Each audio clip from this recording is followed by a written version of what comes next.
Pour incarner Joel en chair et en os, Matthew McConaughey, Mahershala Ali et Pedro Pascal sont en lice. Mais c'est Pedro Pascal qui capte réellement l'attention de la chaîne et des showrunners. Le problème, c'est que son planning est déjà bien chargé avec le tournage de la série Star Wars de Mandalorian dans laquelle il tient le rôle principal. Mais déterminé à ne pas laisser passer cette chance, Pedro Pascal tente de trouver un compromis avec Disney. Et il y parvient.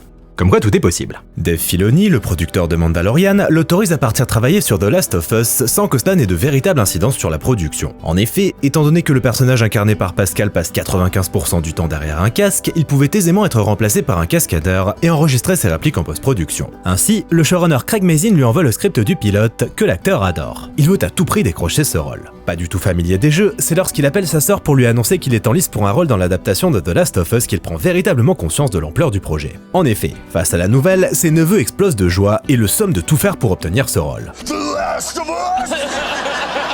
L'étape suivante, un appel en visio avec l'équipe depuis Londres où il est en plein tournage. Et à cause du décalage horaire, l'échange a lieu tard dans la nuit. Mais tout se passe très bien. Plus la conversation avance, plus il a envie de décrocher ce rôle. Porté par l'excitation, il prend un somnifère pour être sûr de réussir à s'endormir. Et c'est alors qu'il reçoit un appel pour lui confirmer qu'il incarnera Joel. Le lendemain matin, sa première pensée, c'est qu'il a vraiment très envie de décrocher ce rôle. Ouais, le somnifère l'avait complètement sonné au moment de l'appel. Du coup, il s'en rappelait plus.